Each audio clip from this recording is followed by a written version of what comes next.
ഏറെ കാലമായി അരീക്കോടിലെ അറിയപ്പെടുന്ന രാഷ്ട്രീയ, സാമൂഹിക, സാംസ്കാരിക പ്രവർത്തകൻ, മുസ്ലിം ലീഗ് പ്രസ്ഥാനത്തിൻ്റെ കരുത്തുറ്റ നേതാവ്, രാഷ്ട്രീയ മേഖലകളിൽ ഉന്നതമായ പദവികൾ വഹിച്ച് മലബാറിലെ സാംസ്കാരിക പഠനത്തിലേക്ക് ഒരുപാട് സംഭാവനകൾ ചെയ്ത് മാപ്പിളപ്പാട്ട് കലയെ ഏറെ ഇഷ്ടപ്പെട്ട മുൻ അരീക്കോട് പഞ്ചായത്ത് പ്രസിഡന്റ് ശ്രീ പി സഫറുള്ള ഇന്ന് നമ്മോടൊപ്പം അഭിമുഖം നടത്താൻ ചേർന്നിരിക്കുന്നു.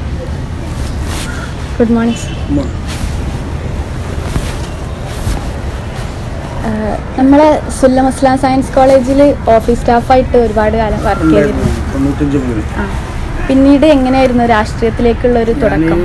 പിന്നീടല്ല, ഞാൻ രാഷ്ട്രീയത്തിൽ ഇവിടെ ഓറിയന്റൽ സ്കൂളിൽ പഠിക്കുന്ന സമയത്ത്, അത് ഒരു 1974-75 കാലഘട്ടത്തിൽ 8ാം ക്ലാസ് പഠിക്കുന്ന സമയത്ത് MSF-ലൂടെ മുസ്ലിം വിദ്യാർത്ഥി ഫെഡറേഷൻ്റെ പ്രവർത്തനത്തിൽ ആകൃഷ്ടരായി അതിൻ്റെ പ്രവർത്തനം തുടങ്ങി വന്നതാണ്.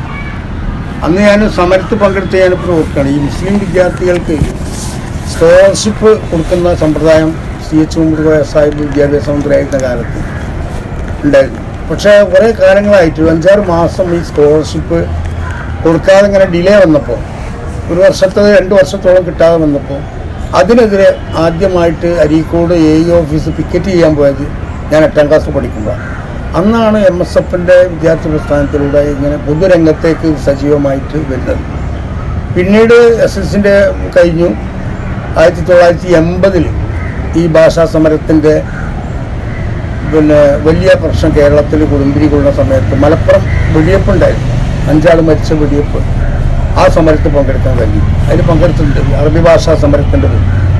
പിന്നീട് അങ്ങോട്ട് മുസ്ലിം യൂത്ത് ലീഗിൻ്റെ ഭാരവാഹിയായി അരീക്കോട് ടൗൺ മുസ്ലിം യൂത്ത് ലീഗ്, അരീക്കോട് പഞ്ചായത്ത് മുസ്ലിം യൂത്ത് ലീഗിൻ്റെ പ്രസിഡൻ്റായിട്ടുണ്ട്. മഞ്ചേരി നിയോജക മണ്ഡലമാണ്, ഇന്ന് ഏറനാട് ആണിപ്പം ഉള്ളത്, അന്ന് മഞ്ചേരിയാണ്. അതിൻ്റെ നിയോജക മണ്ഡലം പ്രസിഡൻ്റായി.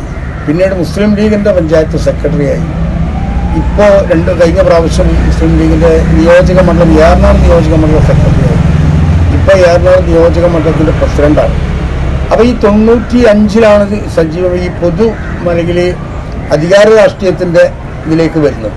95-ൽ ആദ്യമായിട്ട് ഈ കോളേജ് വരുമ്പോൾ തന്നെ ഞാൻ താഴത്തങ്ങാടി അരീക്കോടിൻ്റെ ഈ താഴത്തങ്ങാടി ഉൾക്കൊള്ളുന്ന വാർഡിൽ മത്സരിച്ച് ഞാൻ പരാജയപ്പെട്ടു. 4 വോട്ടിന് തോറ്റു.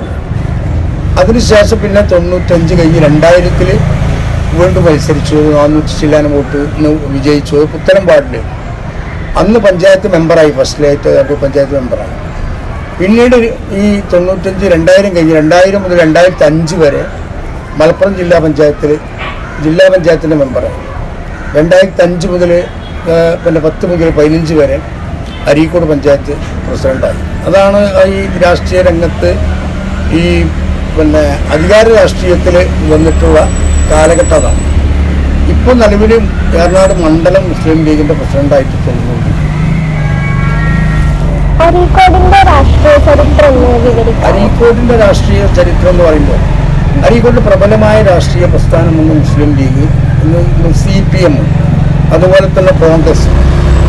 ഈ രാഷ്ട്രീയ പാർട്ടികളൊക്കെ തന്നെ സ്വാതന്ത്ര്യത്തിൻ്റെ മുമ്പ് തന്നെ അരീക്കോട് കേന്ദ്രീകരിച്ച് പ്രവർത്തനം തുടങ്ങിയ രാഷ്ട്രീയ പാർട്ടി. ലീഗിനെ സംബന്ധിച്ചിടത്തോളം ലീഗിൻ്റെ ഉത്ഭവ കാലഘട്ടം എന്ന് പറയുന്നത് സ്വാതന്ത്ര്യത്തിൻ്റെ മുമ്പ് 1906-ആണ്.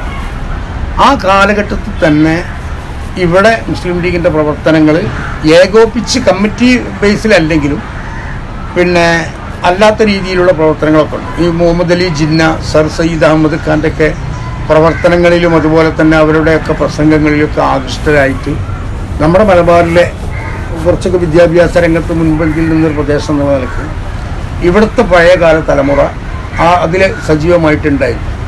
പിന്നീട് ഒരു സംഘടന അല്ലെങ്കിൽ ഒരു സംവിധാനത്തിൽ കൂടെ വരുന്നത് 1937-ലാണ്. ആദ്യമായി മുസ്ലിം ലീഗ് പ്രസ്ഥാനം അരീക്കോട് കമ്മിറ്റി രൂപീകരിച്ച് പ്രവർത്തനം ആരംഭിക്കുന്നത് 1937-ലാണ്. അന്ന് മുസ്ലിം ലീഗിൻ്റെ തലപ്പത്തുണ്ടായിരുന്നു ഈ കുഞ്ഞിപ്പൂപ്പ് ഹാജി, അതുപോലെ തന്നെ K അബ്ദുറഹ്മാൻ സാഹിബ് തുടങ്ങിയ ആളുകൾ, NV അബ്ദുസ്സലാം മൗലവി. അതൊക്കെ സ്വാതന്ത്ര്യം കിട്ടുന്നതിന് മുമ്പ് 1937. അതേ കാലഘട്ടത്തിൽ തന്നെ കോൺഗ്രസ് പ്രസ്ഥാനം നമുക്കറിയാം. ഗാന്ധിജിയുടെ കോഴിക്കോടുള്ള വരവ്, അതുപോലെ തന്നെ മുഹമ്മദ് അബ്ദുറഹ്മാൻ സാഹിബ് ഇവിടെ അടുത്ത് ചെറുവാടിയിൽ മുഹമ്മദ് അബ്ദുറഹ്മാൻ സാഹിബ് ലാസ്റ്റിൽ പങ്കെടുത്ത് പ്രസംഗിച്ച സ്ഥലം ഇവിടെയാണ്, ചെറുവാടിയാണ്. അവിടുന്ന് പോയിൻ്റ് ശേഷമാണ് മൂപ്പർക്ക് ഈ ഫുഡ് പോയിസണോ എന്തോ വന്നിട്ട് മരണപ്പെട്ടു. അപ്പം അന്ന് ഈ സ്വാതന്ത്ര്യത്തിൻ്റെ സമരത്തിലൂടെ ആകൃഷ്ടമായിട്ട് ഗാന്ധിജിയോട് അതുപോലെ തന്നെ മുഹമ്മദ് ഉത്തരഹ്മാൻ സാഹിബ് തുടങ്ങിയ ആളുകളോടൊക്കെയുള്ള സ്നേഹവും അതുപോലെ തന്നെ ആദരവും ഒക്കെ ആയിട്ട് അന്ന് സ്വാതന്ത്ര്യ സമരത്തിലൂടെ അനുഭവം പ്രകടിച്ച കോൺഗ്രസ് പ്രസ്ഥാനത്തിൻ്റെ ആളുകളും ഇവിടെ അമ്പായത്തിങ്കൽ അബ്ദുറഹ്മാൻ മാസ്റ്റർ, അതുപോലെ തന്നെ ഈ പിന്നെ ഇവിടെ കൊല്ലത്ത് ഇവിടെ വീഡിയോ കുറച്ച് നോട്ട് ചെയ്യിച്ചില്ല സൈദാലിയാക്ക, അങ്ങനെയുള്ള ആളുകളൊക്കെ തന്നെ ഉണ്ടായി.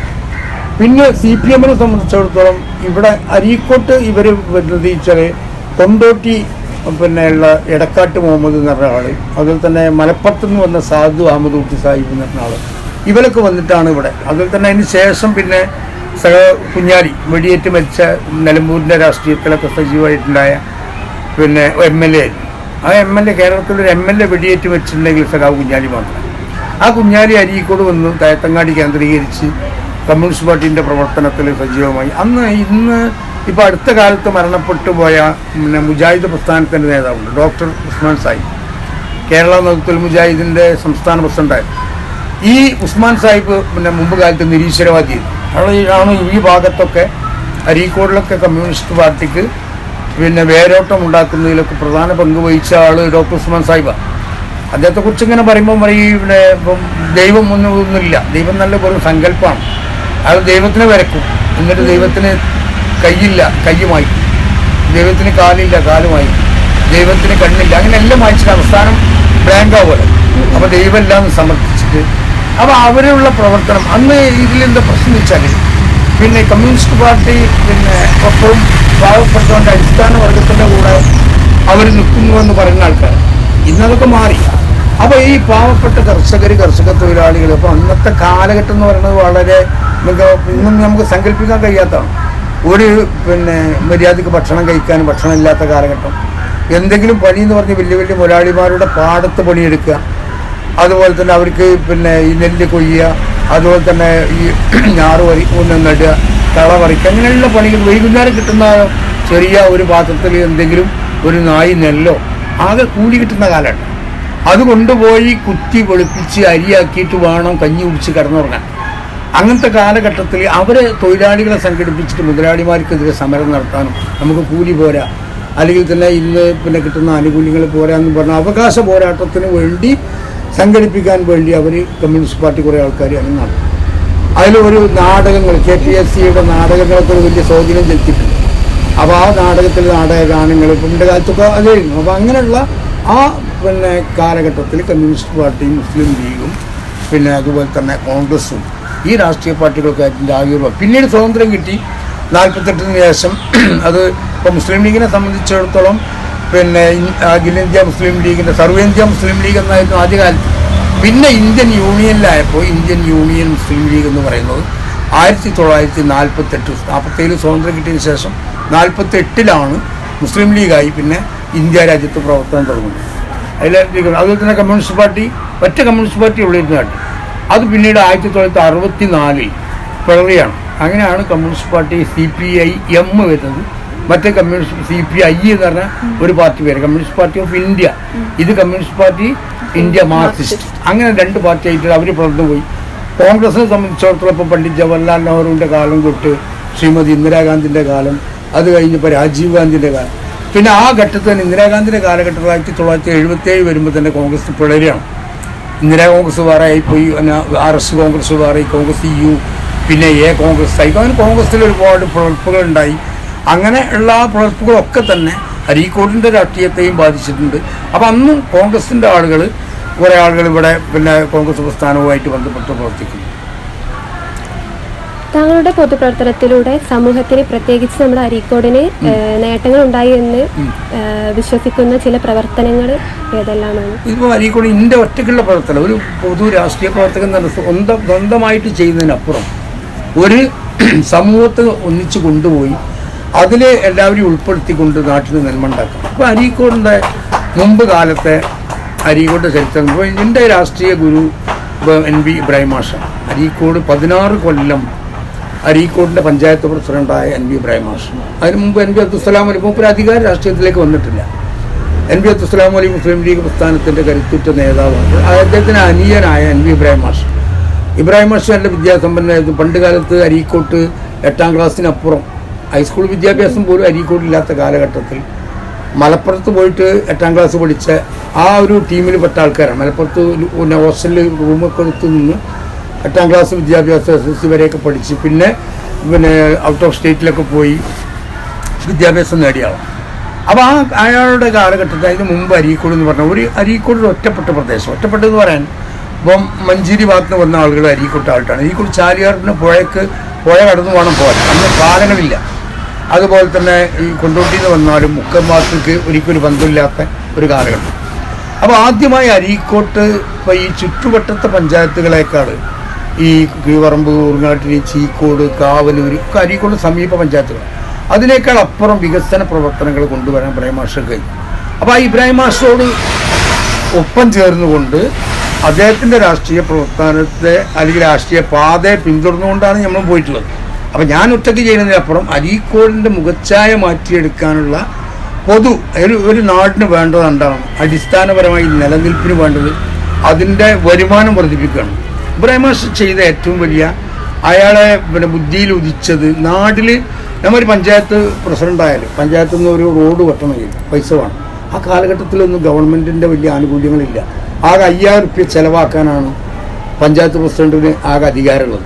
ഇന്നത്തെ പോലെ 5 ലക്ഷമോ 10 ലക്ഷത്തിന് തന്നെ റോഡ് ടാർ ചെയ്യാനോ അല്ലെങ്കിൽ ഇപ്പോൾ ഈ റോഡ് ടാർ ചെയ്യുമ്പോൾ നമുക്കെല്ലാം പാസ്സാക്കാം. പക്ഷേ അന്നില്ലാത്ത കാലത്ത് എങ്ങനെ അരീക്കോട്ട് വരുമാനം വർദ്ധിക്കണം എന്നുള്ളത് ആഹ്വാനം ചെയ്തപ്പോൾ അരീക്കോട്ട് എന്ന് ഇപ്പോൾ ബസ് സ്റ്റാൻഡ് കൊണ്ടുവന്നു. അരീക്കോട്ട് ആദ്യത്തെ ഈ ചുറ്റുപറ്റ പഞ്ചായത്തുകളിലൊന്നും ബസ് സ്റ്റാൻഡില്ല. അന്ന് അരീക്കോട്ടേക്ക് ബസ് സ്റ്റാൻഡിലേക്ക് ബസ് വരുമ്പോൾ അത് പഞ്ചായത്തിന് വരുമാനമാവും. ബസ്സിൽ നിന്ന് ഫീസ് വാങ്ങാമല്ലോ. ബസ് സ്റ്റാൻഡിൽ പ്രവർത്തിക്കുന്ന ബസ്സുകളോട് ഫീസ് വാങ്ങാം. അരീക്കോട്ട് ആദ്യം സിനിമ ഉണ്ടായിരുന്നു. അപ്പോൾ അടുത്ത കാലത്താണ് പോയത് അരീക്കോട് വിജയ ടാക്കീസ്. ആ വിജയ ടാക്കീസ് ഇവിടെ പെർമിഷൻ കൊടുത്തു. വിജയ ടാക്കീസ് വരുമ്പം അവിടെ ഓരോ അതിൻ്റെ ടാക്സ് കിട്ടും. അതുപോലെ തന്നെ അരീക്കോട് MSP ആകുമ്പോൾ ഇന്ന് പട്ടാളക്കാരിൽ നിന്ന് കിട്ടുന്ന ടാക്സുകൾ കിട്ടും. അങ്ങനെയുള്ള ആളുകൾ വരുമാനം വർദ്ധിപ്പിച്ച് അരീക്കോട്ട് വികസന പ്രവർത്തനങ്ങൾ തുടങ്ങി. അപ്പോൾ ഇതിൽ പ്രധാനപ്പെട്ട പങ്ക് ഇപ്പം ഇബ്രാഹിം മാഷ കാലത്തായാലും നമ്മുടെ മരിച്ചുപോയ പ്രിയപ്പെട്ട CH മുഹമ്മദ് കോയ സാഹിബ് ഈ നിയോജക മണ്ഡലത്തിൻ്റെ MLA ആയിരുന്ന കാലഘട്ടത്തിലാണ് നമ്മുടെ ഈ അരീക്കോട് പാലം വെക്കുന്നത്. പാലം 1983 ആണ് ഉദ്ഘാടനം ചെയ്തത്. അല്ല 82 CH മരിക്കുക. 82 ഉദ്ഘാടനം ചെയ്തതോടുകൂടിയാണ് നമ്മൾ പുറം ലോകമായിട്ട് അരീക്കോടിൻ്റെ മുക്കം കൂട്ടി താമരശ്ശേരി, കൊയിലാണ്ടി, വടകര അരീക്കോട്ട് കൂടെ എളുപ്പവഴിയായി വരുന്നത്. അതേപോലെ തന്നെ എടവണ്ണപ്പാറ ഭാഗത്തുള്ള പൂങ്കുടി പാലം അത് CHന്റെ മരണശേഷം CHന്റെ കാലഘട്ടത്തിൽ തുടക്കം കുറിച്ച് ഔക്കാദർ കുട്ടിനെ ആ മുസ്ലിം ലീഗിൻ്റെ ഉപമുഖ്യമന്ത്രി ആയിരിക്കുന്ന സമയത്താണ് അത് ഉദ്ഘാടനം ചെയ്തത്. അപ്പോൾ അരീക്കോടിന് പുറം ലോകമായിട്ട് ബന്ധിപ്പിക്കാനുള്ള റോഡുകളായി, പാലങ്ങളായി അരീക്കോട് ഷോപ്പിംഗ് കോംപ്ലക്സുകൾ വന്നു, ബസ് സ്റ്റാൻഡ് വന്നു, അരീക്കോട് സബ് ട്രഷറി വന്നു, അരീക്കോട് മാർക്കറ്റിൽ വലിയ ബിൽഡിങ്ങുകൾ വന്നു. അങ്ങനെ ആളോരി വരുമാനം കിട്ടിയപ്പോൾ അരീക്കോട് പിന്നെ റോഡുകളൊക്കെ ഇപ്പോൾ അരീക്കോട് എൻ്റെ അഭിപ്രായത്തിൽ ഈ ഒരു ഇടവഴിയും കോൺക്രീറ്റ് ചെയ്യാത്തതോ ധാറ് ചെയ്യാത്തതോ ആയിട്ടുള്ള ഒരു ഇടവഴികളില്ല. കുടിവെള്ളത്തിൻ്റെ പ്രശ്നം തന്നെ അരീക്കോട് പരിഹരിച്ചു. അതിൽ കൂടി കൊടുക്കുക. ഇപ്പം ഞാൻ ഒരു 5 കൊല്ലം 10 കൊല്ലം അരീക്കോട് പഞ്ചായത്തിൽ ജനപ്രതിനിധിയായിട്ടുണ്ടായിരുന്നു. ആ കാലഘട്ടത്തിലൊക്കെ തന്നെ ഇതിനാണ് മുൻതൂക്കം കൊടുത്തത്. സാധാരണ ആളുകൾ ഒരു ഗ്രാമപഞ്ചായത്തിൽ നിന്ന് പ്രതീക്ഷിക്കുന്നത് വലിയ വലിയ വികസനങ്ങളല്ല. അവൻ്റെ അടിസ്ഥാന പ്രശ്നം ഒരു വീട്ടിൽ വെള്ളം കിട്ടണം, വൈകുന്നേരം അങ്ങാടിയിൽ നിന്ന് വരുമ്പം തെരുവ് വിളക്കുകൾ കത്തണം, അതിൽ തന്നെ അവൻ്റെ കുടിവെള്ളം, അത് ഈ തന്നെ അല്ലെങ്കിൽ അവൻ്റെ പ്രാഥമിക കാര്യങ്ങൾ നിർവഹിക്കാനുള്ള സൗകര്യങ്ങൾ, ചെറിയ ചെറിയ വീടുകൾ. എനിക്ക് അഭിമാനത്തോടു കൂടി പറയാൻ കഴിയും, ഞാൻ ഇതിലേക്ക് പഞ്ചായത്തിൻ്റെ പ്രസിഡൻ്റായപ്പോൾ ജില്ലാ പഞ്ചായത്ത്, ബ്ലോക്ക് പഞ്ചായത്ത്, അരീക്കോട് ഗ്രാമപഞ്ചായത്ത് സഹകരണത്തോടെ ഒരു 5 വർഷം കൊണ്ട് 525 വീടുകൾ കൊടുത്ത ഒരു കാലഘട്ടത്തിലെ പഞ്ചായത്ത് പ്രസിഡന്റാണ്. എൻ്റെ കൈകൊണ്ടല്ല, പക്ഷെ അത് നമ്മൾ ആസൂത്രണം ചെയ്ത് എങ്ങനെ ചെയ്യണം. ഒരു വാർഡിൽ 10-20 വീടുകൾ ഓരോ വർഷവും കൊടുക്കാൻ ഒരു ദൃഢപ്രതിജ്ഞ എടുത്തിട്ട് മറ്റ് മേഖല സാധാരണ ഇപ്പം വന്നാൽ നമുക്ക് എവിടെയെങ്കിലും വലിയ റോഡുകൾ എന്നും എല്ലാ വാർഡിലേക്കും റോഡ് വരുന്നതിന് പകരം പാവപ്പെട്ടവൻ്റെ അടിസ്ഥാന പ്രശ്നം എന്നുള്ളത് പറഞ്ഞാൽ അവന് തല ചായ്ക്കാനുള്ള സ്ഥലമാണ്. അപ്പോൾ അതിന് മുൻതൂക്കം കൊടുത്തുകൊണ്ട് ഒരു പദ്ധതി ആവിഷ്കരിച്ച് നടപ്പിലാക്കിയതിൽ ഏറ്റവും അഭിമാനമായി തോന്നുന്ന ഒരു സംഗതി. പിന്നെ അരീക്കോട് സ്റ്റേഡിയം നമുക്കറിയാലോ. അരീക്കോടിൻ്റെ അപ്പം നിങ്ങൾ ഈ ഫുട്ബോളിൻ്റെ ഇതിൽ വരികയാണെങ്കിൽ ഞാൻ അപ്പം പറയാം. അപ്പം ഞാൻ പറഞ്ഞ വെച്ചാൽ അത് അരീക്കോടിൻ്റെ ഒരു ജനങ്ങളുടെ ഒരു വികാരമാണ് ഫുട്ബോൾ എന്ന്. അത് സ്ത്രീകളടക്കം. അപ്പോൾ ഇതിനെന്തെങ്കിലും ഒരു പുതിയ സംവിധാനമാണ്. അപ്പം NP ഇബ്രാഹിം മാഷിന് ശേഷം അരീക്കോട് പഞ്ചായത്ത് പ്രസിഡന്റായി P. മുഹമ്മദ് ബാപ്പു സാഹിബ്. ബാപ്പു തലത്തിരുന്ന ജയിച്ച ബാപ്പു. അയാളാണ് ഈ 5 ഏക്കർ 5 സെന്റ്. ഇപ്പോൾ ഒരു സെന്റിന് 30 ലക്ഷം 36 ലക്ഷമൊക്കെയാണ് ഇവിടെ വില. ആ കാലത്ത് 5 ഏക്കർ 5 സെന്റ് സ്ഥലം പഞ്ചായത്തിന് ഒരു അസറ്റാക്കി മാറ്റി. ഞാൻ പഞ്ചായത്ത് പ്രസിഡന്റ് ആകുന്ന സമയത്തും പ്രിയപ്പെട്ട MLA PK ബഷീർ സാഹിബിൻ്റെ ഒക്കെ നേതൃത്വത്തിൽ ഉമ്മൻചാണ്ടി അരീക്കോട് കൊണ്ടുവന്നു, കേരളത്തിൻ്റെ മുഖ്യമന്ത്രി. അദ്ദേഹത്തെ അരീക്കോട്ട് ഫുട്ബോളിൻ്റെ ഈ ആവേശം അതുപോലെ തന്നെ ഫുട്ബോളിൻ്റെ മഹിമയൊക്കെ പറഞ്ഞ് അദ്ദേഹത്തിന് ബോധ്യപ്പെട്ടു. അദ്ദേഹത്തെ സ്വീകരിക്കാൻ ഒമ്പിച്ച ജനാവലി വന്നു. അപ്പം തന്നെ അദ്ദേഹത്തിന് മനസ്സിലായി അരീക്കോട്ടിൻ്റെ ഫുട്ബോളിൻ്റെ ഉള്ള ആവേശം എത്രയാണ്. 11 കോടി രൂപയുടെ ഒരു പ്രോജക്റ്റ് ഉണ്ടാക്കി. അരീക്കോട് സിന്തറ്റിക് സ്റ്റേഡിയത്തിൽ ട്രാക്കോട് കൂടിയ സ്റ്റേഡിയം. പക്ഷേ ദൗർഭാഗ്യം എന്ന് പറയട്ടെ, 2018 വെള്ളപ്പൊക്കം വന്നപ്പോൾ സ്റ്റേഡിയം അടക്കം മൂടിപ്പോയി. അപ്പം ഇവർ സ്പോർട്സ് കൗൺസിലും അതുപോലെ തന്നെ കേരള സ്പോർട്സ് അതോറിറ്റിൻ്റെ ആൾക്കാരൊക്കെ പറഞ്ഞു അവിടെ ഒരിക്കലും സിന്തറ്റിക് സ്റ്റേഡിയം പെർമനൻ്റ് പറ്റില്ല, കാരണം അത് വെള്ളം വന്ന് വീണ്ടും പോകും, വെള്ളത്തിൻ്റെ ലെവൽ എത്ര വരുന്നതെന്ന് അറിയില്ല. അങ്ങനെ ഇപ്പോൾ ആ ഒരു അതിൻ്റെ ഈ ഫുട്ബോൾ താരങ്ങൾക്കൊക്കെ വിശ്രമിക്കാനും അവർക്കുള്ള സൗകര്യങ്ങളോട് ഒരു കെട്ടിടം വന്നു. ഇനിയിപ്പോൾ ഈ 2 കോടി രൂപ ഗവൺമെൻറ്റിൻ്റെ ഉണ്ട്, 50 ലക്ഷം MLA ഉണ്ട്. ഇപ്പോൾ ഈ വർഷം തന്നെ ഒരു 5-6 മാസം കൊണ്ട് അത് പുല്ല് പതിച്ച് നല്ല മനോഹരമായൊരു കെട്ടിടം അല്ല ഒരു ഗ്രൗണ്ടാക്കി മാറ്റി.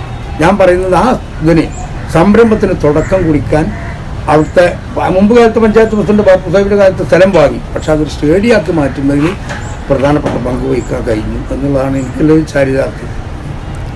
ഈ മലബാർ കലാപകാലത്തും സ്വാതന്ത്ര്യാനന്തര കാലത്തൊക്കെ ഏറെ ശ്രദ്ധിക്കപ്പെട്ട ഒരു പ്രദേശമാണ് അരീക്കോട് ഉൾപ്പെടുന്ന ഏറനാട്.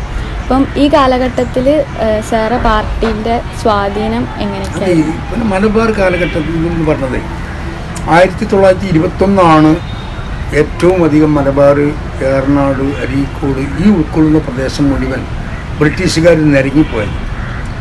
അന്നൊരിക്കലും ഒരു രാഷ്ട്രീയ പാർട്ടി എന്നുള്ള നിലക്കുള്ള സംഘടിച്ചിട്ടല്ലല്ലോ. അത് ബ്രിട്ടീഷുകാർക്കെതിരെ ഉള്ള പോരാട്ടത്തിന് എല്ലാവരും ഒരുമിച്ചാണ്. ഇന്ത്യക്കാരൊന്നായിട്ട് ഒരുമിച്ചപ്പോൾ അതിലൊരിക്കലും ഒരു രാഷ്ട്രീയ പാർട്ടിൻ്റെ കൊള്ളിലായിരുന്നു. ഗാന്ധിജിനെ അതുപോലെ തന്നെ ഇവിടെ ഖിലാഫത്ത് പ്രസ്ഥാനത്തിൻ്റെ നേതാക്കന്മാരൊക്കെ മുൻപന്തിയിൽ നിർത്തിക്കൊണ്ട് ആ പോരാട്ടത്തിന് ശക്തി പകരാൻ എല്ലാവരും കൂടിയതാണ്. അവിടെ മുസ്ലിം ലീഗോ കോൺഗ്രസോ എന്നുള്ള വ്യത്യാസം ഉണ്ടായില്ല. ഗാന്ധിജിൻ്റെ നിസ്സഹകരണ പ്രസ്ഥാനമായാലും അതിലും സഹകരിച്ചു. അതുപോലെ തന്നെ വെളിയങ്കോട്ടും മുർഖാദിയായാലും അതുപോലെ തന്നെ ഈ നമ്മുടെ വാര്യംകുന്നത്ത് കുഞ്ഞഹമ്മദാജി അവരൊക്കെ അരീക്കോട്ട് വന്നിട്ടുണ്ട്. അവരുടെയൊക്കെ ആവേശകരമായ അവർ ആയുധെടുത്ത് പോരാട്ടം എന്ന് പറഞ്ഞ ആൾക്കാരാണ്. ഗാന്ധിജിയെ സംബന്ധിച്ചിടത്തോളം അത് വേണ്ട നിസ്സഹകരണ പ്രസ്ഥാനം അല്ലെങ്കിൽ അഹിംസയുടെ ആളാണ്. പക്ഷേ ഈ 1921 കലാപത്തിൽ ഏറ്റവും അധികം ഈ ആളുകളെ പങ്കെടുപ്പിച്ച ഒരു രാഷ്ട്രീയ പാർട്ടിയുടെ കാര്യമില്ല ഞാൻ പറഞ്ഞു. അതിൽ ഈ പറഞ്ഞ മുസ്ലിം ലീഗ് ഉണ്ടാവാം, പിന്നെ കോൺഗ്രസിൻ്റെ ആശയമുള്ളവരും എല്ലാവരും ഉണ്ടാവും. അങ്ങനെ ഒന്നിച്ച് നടത്തിയൊരു പോരാട്ടമാണ്. അതിൽ രാഷ്ട്രീയ പാർട്ടിൻ്റെ പങ്ക് എന്ന് പറയുമ്പോൾ മൊത്തത്തിൽ ഇന്ത്യയിൽ കോൺഗ്രസും ആണ് ഈ സ്വാതന്ത്ര്യ സമരത്തിന് നേതൃത്വം കൊടുക്കുന്നത്. അതിലെല്ലാവരും പങ്കെടുത്തു എന്നുള്ളത്. അപ്പോൾ അതിൽ ഒരു നിർണായകമായ പങ്ക് വഹിച്ചാൽ ഏറ്റവും അധികം കഷ്ടത അനുഭവിക്കപ്പെട്ട ഒരു പ്രദേശമാണ് അരീക്കോട്. ഇപ്പോൾ അരീക്കോട് MSP ക്യാമ്പ് എന്തിനു വന്നതാ? Malabar special police. Malabar special police എന്ന് പറഞ്ഞ് ഏറനാട്ടിലും വെള്ളുവനാട്ടിലും പ്രദേശങ്ങളിലെ സമരവീര്യം എന്നുവെച്ചാൽ ബ്രിട്ടീഷുകാർ പ്രതീക്ഷിക്കുന്നതിലപ്പുറമുള്ള പ്രത്യേകിച്ച് മുസ്ലിങ്ങളുടെ ഭാഗങ്ങളിൽ കേന്ദ്രങ്ങളിൽ നിന്നുള്ള തിരിച്ചടി ശക്തമായപ്പോൾ അതിനെ എതിർക്കാൻ വേണ്ടിയിട്ട് മാത്രം കൊണ്ടുവന്ന ഒരു പട്ടാളത്തിൻ്റെ വിങ്ങാണ് അരീക്കോട്. അതുപോലെ തന്നെ തൂവൂർ, ക്ലാരി, പാണ്ടിക്കാട് ഇങ്ങനെ 3-4 കേന്ദ്രങ്ങളിൽ മലപ്പുറം ജില്ലയിൽ പ്രത്യേക ക്യാമ്പുകൾ ഉണ്ടാക്കിയത്. അതിൻ്റെ ഭാഗമാണ് അരീക്കോട് MSP ക്യാമ്പ് എന്ന് പറഞ്ഞത്. വേറെ സ്ഥലങ്ങളിലൊന്നും അതില്ലല്ലോ. അപ്പോൾ അങ്ങനെ അവരുടെ അടിച്ചമർത്തലിനും ഏറ്റവും ഇപ്പം എൻ്റെ വല്യാപ്പ, ഉമ്മാൻ്റെ വാപ്പ ഇതേമാതിരി ഇവിടുന്ന് പട്ടാളം പിടിച്ചു കൊണ്ടുപോയി അന്തമാനിലേക്ക് നാട് കടത്തിയ കുടുംബത്തിൽപ്പെട്ട എൻ്റെ വല്യാപ്പ എന്തോന്നു ഈ എറിയാട്ടുകുയ്യ മമ്മുണ്ണി എന്ന് പറയുന്ന എൻ്റെ വല്യാപ്പ കാളവണ്ടിക്കാരനായിരുന്നു. അതുപോലെ 100 കണക്കിന് ആളുകളാണ് ഇവിടുന്ന് നടത്തിക്കൊണ്ടുപോയി തിരൂരറ്റം. തിരൂരിൽ നിന്ന് ട്രെയിനിൽ കുത്തി നിറച്ചിട്ട് ചരിത്രമൊക്കെ പഠിച്ചിട്ടുണ്ടാവും. അങ്ങനെ കൊണ്ടുപോയി വിയ്യൂർ ജയിലിൽ വെള്ളാരി ജയിലിൽ കൊണ്ടുപോയിട്ട് അവിടുന്ന് അന്തമാനിലേക്ക് ആ കാട്ടിലേക്ക് നാടുകടത്തി. അപ്പം ഞാൻ പറഞ്ഞു തന്നതിൻ്റെ ചുരുക്കം ഇവിടെ ഏറ്റവും അധികം കഷ്ടത അനുഭവിച്ച സമരത്തിൻ്റെ മുൻപന്തിയിൽ നിന്നിട്ടുള്ള ഒരു പ്രദേശം എന്ന നിലയ്ക്ക് അതിൽ കക്ഷി രാഷ്ട്രീയത്തിനോ ജാതിക്കോ വ്യത്യാസമില്ലാതെ എല്ലാവരും ഒരുമിച്ച് നിന്നൊരു പ്രദേശമാണ് അരീക്കോട്. അതിൽ രാഷ്ട്രീയ പാർട്ടിൻ്റെ പങ്കെന്ന് പറയാൻ പ്രത്യേകിച്ചെടുത്ത് പറയാനില്ല. എല്ലാവരും ഒരു പങ്കാളികളായിട്ടുണ്ട്. മുസ്ലിം ലീഗ് അരീക്കോട് അറിയപ്പെടുന്ന വ്യക്തിത്വങ്ങളും വികസന നായകരും ആരെല്ലാം? അത് നേരത്തെ പറഞ്ഞല്ലോ, മുസ്ലിം ലീഗ് പ്രസ്ഥാനത്തിന് എന്നും പിന്നെ ഇവിടെ അരീക്കോട് പറയുമ്പോൾ ഇപ്പം നേരത്തെ പറഞ്ഞ ആളുകൾ അബ്ദുസ്സലാം എൻ വി അബ്ദുസ്സലാം അലി, അതുപോലെ തന്നെ എൻ വി ഇബ്രാഹിം മാഷ്, പിന്നെ പി മുഹമ്മദ് ബാപ്പു സാഹിബ് പഞ്ചായത്ത് പ്രസിഡന്റ്, പിന്നെ അധികാരത്തിൽ വരാതെ മുസ്ലിം ലീഗ് സംഘടനയ്ക്ക് വേണ്ടി ഓടി നടന്ന മാടത്തിങ്ങൽ മുഹമ്മദ് സാഹിബ്, അതുപോലെ തന്നെ പി വി മുഹമ്മദ് അരീക്കോട് അറിയപ്പെടുന്ന പ്രാസംഗികനെ. മൂപ്പരൊക്കെ മേഖല എന്ന് പറഞ്ഞത് പ്രസംഗം മറ്റിലേ പോകും. ഇവരൊരിക്കലും ഒരിക്കൽ ജില്ലാ കൗൺസിൽ മെമ്പറായിട്ടുണ്ടോ ഒന്നൊക്കെ ചോദിച്ചാൽ പിന്നെ ഇവിടെ അധികാരത്തിൽ വരില്ല. അതുപോലെ തന്നെ ഏറ്റവും അധികം പ്രസംഗത്തിലൂടെ അരീക്കോടൻ ഭാഷയിലൂടെ തനി ആർനാടൻ ശൈലിയിലൂടെ പ്രസംഗിച്ച ആളാണ് KC അബൂക്കർ മൗലവി. അയാൾ കേരളം മുഴുവൻ അറിയപ്പെടുന്ന ഒരാളാണ്. KC അബൂക്കർ മൗലവി മുജാഹിദ് പ്രസ്ഥാനത്തിൻ്റെ നേതാവായിരുന്നു. അതിലേറെ അദ്ദേഹം അറിയപ്പെട്ടത് മുസ്ലിം ലീഗിൻ്റെ വേദികളിലാണ്. അവരൊക്കെയാണ് അരീക്കോട്. പിന്നെ ഓരോ വാർഡിൽ വരുമ്പോൾ അതൊക്കെ കൂടുതൽ പറയേണ്ട ആവശ്യമില്ല. ഇപ്പോൾ ഈ മഠത്തിൽ മമ്മുണ്ണി സാഹിബ്, CC അബ്ദുള്ള ഹാജി, അതുപോലെ തന്നെ അരീക്കോടുണ്ടായിരുന്ന പിന്നെ കുറേ ആളുകളുടെ പേര് പിന്നെ പുസ്തകത്താണെങ്കിൽ നമ്മളെ കുണ്ടുകുളി, പിന്നെ മുഹമ്മദ് സാഹിബ് അടക്കമുള്ള ആൾക്ക്, അങ്ങനത്തെ കുറേ ആൾക്കാരുണ്ട്. അപ്പോൾ അവരൊക്കെയാണ് അരീക്കോട് ഈ രാഷ്ട്രീയ മുസ്ലിം ലീഗ് പ്രസ്ഥാനത്തിന് നേതൃത്വം കൊടുക്കുകയും പിന്നീടാണ് ഞങ്ങളുടെ തലമുറ ഇതിലേക്ക് വരുന്നത്. അതുപോലെ ഈ ജനങ്ങളും അതുപോലെ രാഷ്ട്രീയ നേതാക്കളും തമ്മിലുള്ള ബന്ധം എങ്ങനെയായിരിക്കണം എന്നാണ് സാറിന് തോന്നുന്നത്? ജനങ്ങൾ എപ്പോഴും രാഷ്ട്രീയ നേതാക്കന്മാർ ഇപ്പോൾ പലപ്പോഴും ഇല്ലാതെ പോകുന്നത് എന്താണെന്ന് വെച്ചാൽ, രാഷ്ട്രീയക്കാരെ ആൾക്കാർ കാണുന്നത് മറ്റൊരു കണ്ണിലൂടെ. അവരിങ്ങനെ പിന്നെ അവർക്ക് ജനങ്ങളുടെ കാര്യങ്ങളിൽ ജനങ്ങൾ ചില ആൾക്കാർ വിശ്വസിക്കുന്ന ചില അവരൊക്കെ വലിയ വലിയ ആൾക്കാർ, അവരോടൊന്നും പറഞ്ഞാൽ നമുക്ക് പറയാൻ പറ്റും. അപ്പോൾ ഒരു രാഷ്ട്രീയ നിങ്ങൾ ഒരു കുട്ടി പിന്നെ എൻ്റെ പെങ്ങളാന്ന് കുട്ടിക്കും നിങ്ങൾക്കൊരു കാര്യം പറയാൻ, ഞാൻ എങ്ങനെ MLA നേരിട്ട് പറയാം എന്നൊരു തോന്നൽ. അപ്പം നമ്മൾ നേരിട്ട് നമ്മുടെ നാട്ടിലാരുടെയും പറഞ്ഞ് അതിങ്ങനെ മുഖാന്തരം വേണം. നേരെ മറിച്ച് എനിക്ക് എൻ്റെ ജനപ്രതിനിധിയാണ് MLA, എനിക്ക് അയാൾ അപ്രാപ്യമല്ല, ഞാൻ ചെന്ന് നേരിട്ട് കാര്യങ്ങൾ പറയണം എന്നൊരു തൻ്റെ നമുക്കും, ഇത് എനിക്ക് വോട്ട് ചെയ്ത അല്ലെങ്കിൽ എൻ്റെ മണ്ഡലത്തിൽപ്പെട്ട ഒരു കക്ഷിയാണ്, എനിക്ക് വോട്ട് ചെയ്തോ ഇല്ല എന്ന് വേറെ വിഷയം, അതൊന്നും ഇതിൽ ബാധകമല്ല. അവർക്ക് കേൾക്കാനുള്ള സന്മനസ്. ഒരാളെ പ്രശ്നം പരിഹരിച്ചിട്ടില്ലെങ്കിലും പരിഹരിക്കാൻ ചിലപ്പോൾ നമുക്ക് കഴിഞ്ഞോന്നില്ല. നിങ്ങളിപ്പോൾ കയറി വന്നിട്ട് നിങ്ങൾ പറയുകയാണെങ്കിൽ നിങ്ങൾ കോളേജിലുണ്ട്, അവിടുത്തെ ആ പ്രിൻസിപ്പാളെ മാറ്റണം, അയാളിങ്ങനെ ഇതാണ് എന്നല്ല എന്തെങ്കിലും കാര്യം പറഞ്ഞു, നമ്മൾ നടക്കാത്ത നമ്മളെ അജണ്ടയിൽ ഉൾപ്പെടാത്ത വിഷയമാണെങ്കിൽ പോലും എന്താണ് നിങ്ങൾ പറയുന്ന പ്രയാസം എന്ന് കേൾക്കാൻ നമുക്ക് സമാധാനം ഉണ്ടാവും. പക്ഷെ പലപ്പോഴും പല രാഷ്ട്രീയക്കാരും നേതാക്കന്മാരും ചെവി കൊടുക്കുന്നില്ല. ഓരോ റൂട്ടിലെങ്ങനെ പോവാം. അപ്പോൾ അണികൾ ഇങ്ങനെ വേറിട്ട് നിൽക്കുകയാണ്. അപ്പോൾ ആവേണ്ടത് ജനങ്ങൾക്കൊപ്പം നിൽക്കുന്ന, ജനങ്ങളുടെ പ്രശ്നങ്ങൾ അറിയുന്ന ആളുകളായി എല്ലാം ആർക്കും 100% നേടിക്കൊടുക്കാനോ അല്ലെങ്കിൽ അവർക്കിത് വാങ്ങിക്കൊടുക്കാനോ കഴിഞ്ഞൊന്നും വരില്ല. പക്ഷെ അവരെ ചേർത്ത് പിടിച്ച് നിൻ്റെ പ്രശ്നത്തിൻ്റെ കൂടെ ഞാനുണ്ട് എന്നൊരു തോന്നൽ അണികൾക്കുണ്ടാകുമ്പോഴേ ഇത് നേതാവും ആവുള്ളൂ, മറ്റോ അണിയാവുള്ളൂ. അതാണ് എൻ്റെ പ്രശ്നം. അത് പലപ്പോഴും ഇല്ലാതെ പോകുമ്പോഴാണ് അരാഷ്ട്രീയവാദം ആളുകൾക്ക് വരുന്നത്. അപ്പോൾ അങ്ങനെയാണല്ലോ. എന്തിനാണ് അതൊക്കെ ഏതോ രാഷ്ട്രീയം എന്ന് പറയുന്നത് മറ്റൊരു മേഖലയാണ്. അത് എനിക്കെന്താ ഒരു കാര്യമുള്ളത്. പക്ഷെ രാഷ്ട്രീയം ഉണ്ടെങ്കിൽ രാജ്യമുള്ളൂ. നമ്മൾ വിട്ടുന്നാൽ നമ്മൾ ഇരിക്കേണ്ട സ്ഥാനത്ത് വേറെ ആൾ വരും. ഇപ്പം പിന്നെ ഈ വർഗീയവാദികൾ അല്ലെങ്കിൽ ഫാസിസ്റ്റിൻ്റെ വളർച്ചയ്ക്ക് ഏറ്റവും നമ്മളെ ഇടയിലുള്ള ഭിന്നിപ്പ് മുതലാക്കിക്കൊണ്ട് മറ്റുള്ളവർ കയറി വരും. നേരെ മറിച്ച് നമ്മൾ ഒറ്റക്കെട്ടാണെന്നൊരു തോന്നൽ മറ്റുള്ളവർക്ക് ഉണ്ടാകുമ്പോൾ അവിടെ വരില്ല. അത് ഏറ്റവും അപകടം ഇന്ത്യക്ക് പറ്റിയിട്ടുള്ള ഏറ്റവും വലിയ വിഷയം ഫാസിസത്തിൻ്റെ വളർച്ചയ്ക്ക് കാരണം മതേതര കക്ഷികളിൽ ഉണ്ടായിട്ടുള്ള ഭിന്നിപ്പാണ്. ഇന്ത്യൻ പിന്നെ വോട്ടിൻ്റെ എടുത്തു നോക്കി 100 വോട്ട് ചെയ്താൽ 60 പേരും വോട്ട് ചെയ്ത് വ്യത്യസ്ത പട്ടികളില്ല. 30 വോട്ട് ചെയ്ത ആൾ ജയിച്ചു. അതാണ് ഉണ്ടായത്. BJPക്ക് ഭൂരിപക്ഷം കിട്ടുന്നത് എങ്ങനെയാണ്? മറ്റുള്ളവർ ജനതാദൾ അപ്പുറത്ത്, കോൺഗ്രസ് അപ്പുറത്ത്, CPM വേറെ, അങ്ങനെ എല്ലാവരുടെ വോട്ടും ഭിന്നിച്ചു പോയപ്പോൾ 30 വോട്ടിട്ട് ജയിക്കുമല്ലോ. അതിൽ പണ്ട് ഒരു ഹോസ്റ്റലിൽ ഞാൻ ഇത് പറയില്ല, ഒരു കുട്ടികളൊന്നായിട്ട് പറഞ്ഞു ഞങ്ങൾക്ക് ഇനി ചപ്പാത്തി വേണ്ടായിരുന്നു, ഞങ്ങൾ ചപ്പാത്തി കഴിക്കൂല. അപ്പോൾ അവിടെ അല്ല 100 ഹോസ്റ്റലിലെ കുട്ടികളുടെ ഇടയിൽ പരിശോധന നടത്തി. എന്നായിക്കോട്ടെ വോട്ടിനിടുക. അപ്പോൾ ഒരു കുട്ടി 2-3 കുട്ടികളെ ഇഡ്ഡലി എഴുതി, 2-3 കുട്ടികളെ പുട്ട് എഴുതി, 2-3 കുട്ടികൾ പൊറാട്ട എഴുതി, ഇങ്ങനെ എഴുതി വന്നോടോ അവസാനം 4 ആൾ ചപ്പാത്തി തന്നെ എഴുതി. അപ്പോൾ ആ 4 ആൾ പിന്നെ ഈ പറഞ്ഞ ചപ്പാത്തി തന്നെ ആയി. എല്ലാവരും ഇങ്ങനെ അവനാൻ്റെ ഇഷ്ടം ഇങ്ങനെ എഴുതി പോന്നപ്പോൾ 4-5 ആൾ വീണ്ടും ചപ്പാത്തി തന്നെ എഴുതി. അപ്പോൾ 5 എണ്ണമാണ് ഭൂരിപക്ഷം. 96 ആൾ എഴുതിയ വേറെയാണ്, അല്ല 95 ആൾ എഴുതിയത് എന്നതുപോലെയാണ് ഇന്ത്യൻ ജനാധിപത്യം ഇപ്പോൾ ആയത്. അപ്പോൾ ഈ സാധാരണക്കാരനിൽ നിന്ന് അകന്നു പോയത് അല്ലെങ്കിൽ വോട്ടർമാരിൽ നിന്ന് അകന്നു പോകുന്നത് അത് ആ രാഷ്ട്രീയത്തിലെ ഏറ്റവും വലിയ അപജയമാണ്. അത് ഇന്നല്ലെങ്കിൽ പാർട്ടി നശിച്ചു പോകും. അതാണ് ഏറ്റവും വലിയ പറയാനുള്ളതാണ്. ചേർത്ത് പിടിച്ച് അവൻ്റെ പ്രശ്നങ്ങൾ പരിഹരിക്കാൻ കഴിഞ്ഞിട്ടില്ലെങ്കിലും അവൻ്റെ കൂടെ നിൽക്കുന്നുണ്ട് എന്നൊരു മാനസികമായിട്ടുള്ള അവൻ്റെ ആശ്വാസം കൊടുക്കുന്ന നേതാക്കളായിരിക്കണം ഉണ്ടാവുന്നത്. അരീക്കോടിലെ രാഷ്ട്രീയ രംഗത്ത് വനിതകളുടെ ഒരു പങ്ക് എങ്ങനെയാണ് വളർന്നത്? അരീക്കോട് രാഷ്ട്രീയ രംഗത്ത് മുമ്പ് കാലത്തൊന്നും അങ്ങനെ വനിതകളില്ല. രാഷ്ട്രീയ രംഗത്ത് നിങ്ങൾക്ക് പരിശോധിച്ചാൽ അഖിലേന്ത്യാ രാഷ്ട്രീയമായാലും കേരള നിയമസഭയിൽ ഇപ്പോൾ ഇത്ര ആൾക്കാരുള്ളത് ഇല്ലല്ലോ. വളരെ ഏതെങ്കിലും ശ്രീമതി ടീച്ചർ അല്ലെങ്കിൽ പിന്നെ നമ്മളെ ആരോഗ്യമന്ത്രി ഇങ്ങനെ ഉള്ള കുറച്ച് ആൾക്കാരേ ഉള്ളൂ. അപ്പോൾ പിന്നീട് ഇതിന് വലിയ മാറ്റം വരുന്നത് എന്താണെന്ന് വെച്ചാൽ സംവരണം 50% സ്ത്രീ സംവരണം വന്നുള്ളൂ.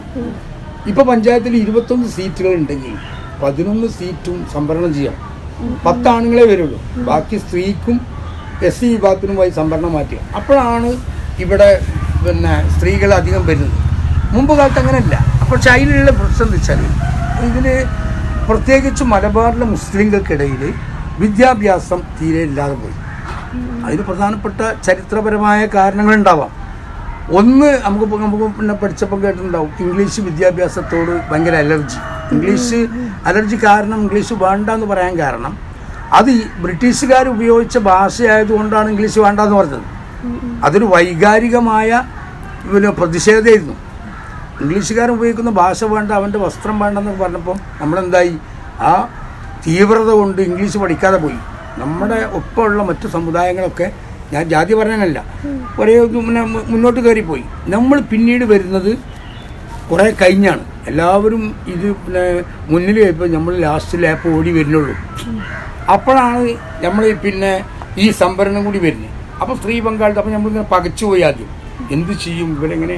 പക്ഷെ അതിനൊക്കെ എത്രയോ അപ്പുറത്ത് മറികടന്നുകൊണ്ട് വിദ്യാഭ്യാസ രംഗത്ത് മുന്നേറി ഈ പിന്നെ അധികാര രാഷ്ട്രീയത്തിലും അല്ലെങ്കിൽ പിന്നെ ഈ ജനാധിപത്യ രാഷ്ട്രീയത്തിലൊക്കെ സ്ത്രീകളുടെ പങ്ക് ഒരുപാട് കയറിപ്പോയി.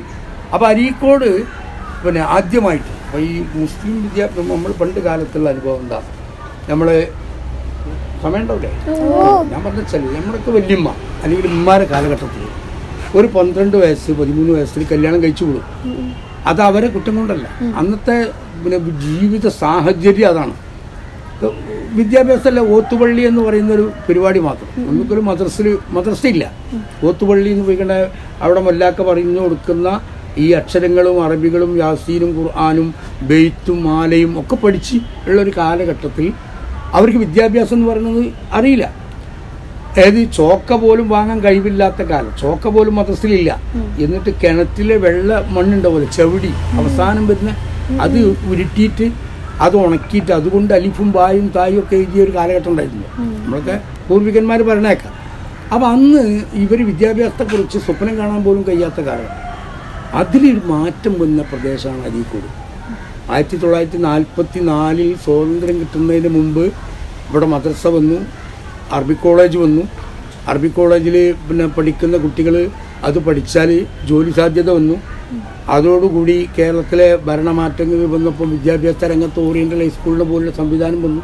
ഈ ഓറിയൻ്റൽ ഹൈസ്കൂളിൻ്റെ പ്രത്യേകത എന്താ, ഓറിയൻ്റൽ ഹൈസ്കൂളിൽ SSLC പാസ്സായ കുട്ടി ഇപ്പോഴും അവർക്ക് അറബി അധ്യാപകന്മാരാണ്, കുഴപ്പമില്ല, വേറെ ഒരു ഡിഗ്രിയും വേണ്ട, അവർക്ക് +2 വരെ വേണ്ട.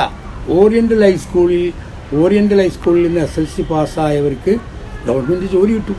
അങ്ങനെ ആദ്യമായി ഒരു ആയിഷ ടീച്ചർ, നമുക്ക് പഴയ സുല്ലം സലാം സയൻസ് കോളേജിൻ്റെ പ്രിൻസിപ്പാൾ ഡോക്ടർ അബ്ദുല്ലക്കിൻ്റെ അറിയാം, ഡോക്ടർ അബ്ദുല്ലക്കിനെ അറിയില്ലേ?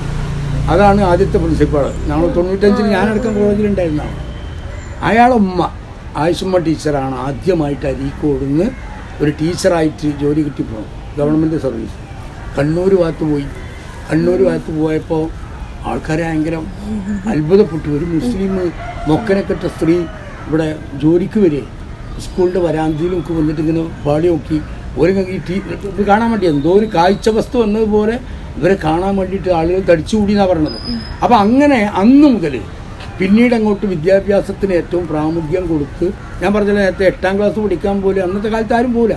അപ്പോൾ എന്തായി, അരീക്കോട് മറ്റ് പ്രദേശങ്ങളിൽ നിന്ന് വിദ്യാഭ്യാസ രംഗത്ത് സ്ത്രീ വിദ്യാഭ്യാസത്തിനും അപ്പോൾ പഠിക്കാൻ പോലും. ഇപ്പം എൻ്റെ വാപ്പ 7 മക്കളായ ഞങ്ങൾ എൻ്റെ വലിയ ഞങ്ങൾ ടീച്ചറായി മരിച്ചുപോയി. അതിൻ്റെ നേരെ പിന്നെ പോലീസുകാരനായിരുന്നു. അതിൻ്റെ ഇപ്പം എൻ്റെ മക്കളെ മുഴുവൻ ഞാൻ പഠിപ്പിച്ചു. ഇങ്ങനെയൊക്കെ നമുക്ക് ഇത് പഠിപ്പിക്കണം എന്നുള്ള തോന്നൽ വരുത്താനുള്ള ഒരു ഇഞ്ചക്ഷൻ അത് അരീക്കോട് സ്ത്രീകളിലും. അപ്പം എന്തായി, പൊതുരംഗത്തേക്ക് അവർ വരാൻ തുടങ്ങി, രാഷ്ട്രീയ രംഗത്തേക്ക് വരാൻ തുടങ്ങി. അതാണ് ഇതിന് അടിസ്ഥാനപരമായ കാരണം. ഈ സ്ത്രീ വിദ്യാഭ്യാസത്തിന് പിന്നെ നമ്മളെ മുൻപന്തിയിൽ കൊണ്ടുവരാൻ വേണ്ടിയിട്ടുള്ള പ്രവർത്തനം മുമ്പ് കാലത്ത് ഈ അബ്ദുൽ സലാം അലവിയെ പോലുള്ള ഇബ്രാഹിം മാഷ പോലുള്ള ആളുകൾ നടത്തിയത് കൊണ്ടാണ് വലിയ മാറ്റങ്ങൾ ഉണ്ടാകുന്നത്. ഫുട്ബോളിന്റെ ഈറ്റില്ലമായ അരീക്കോട് താങ്കൾ പദവിയിലിരുന്നപ്പം ഞാൻ നേരത്തെ പറഞ്ഞ ആ ഗ്രൗണ്ടിന്റെ കാര്യം പറഞ്ഞു. ബഹുമാനപ്പെട്ട അന്നത്തെ സ്പോർട്സ് മന്ത്രി ഗണേഷ് കുമാറിനെയും മുഖ്യമന്ത്രിയെയും കൊണ്ടുവന്ന് അരീക്കോടിന്റെ ഈ ഫുട്ബോൾ താല്പര്യം അവരെ ബോധ്യപ്പെടുത്തി അതിനാവശ്യമായ ഫണ്ട് വന്നതിൻ്റെ ഫലമായി ഇന്ന് കാണുന്ന ബിൽഡിംഗ് ആ ഗ്രൗണ്ടിലിടുന്നു. പക്ഷേ ഞാൻ നേരത്തെ പറഞ്ഞതുപോലെ പൂർത്തിയാക്കാൻ നമ്മളെ കൊണ്ട് കഴിഞ്ഞില്ല. ഇപ്പോൾ ഇൻഷാ അല്ലാഹ് ഈ കൊല്ലം കൊണ്ട് അത് ഗ്രൗണ്ട് പിന്നെ കളിക്കാൻ പറ്റാവുന്ന രൂപത്തിലേക്ക് അത് മാറ്റാനുള്ള ഇതുകൊണ്ട്. പിന്നെ ഇവിടെ മാത്രമല്ല, ഇപ്പം പുത്തലം ഗ്രൗണ്ട് ഞാൻ ഇല്ലെന്ന് അതിൻ്റെ ഡെവലപ്മെൻറ്റ് അതിൽ മണ്ണിട്ട് നിരത്തി ഈ പിന്നെ കളിക്കാൻ പറ്റാവുന്ന സാഹചര്യമാക്കി കൊടുത്തത് ഞാൻ പഞ്ചായത്ത് പ്രസിഡൻ്റാവും.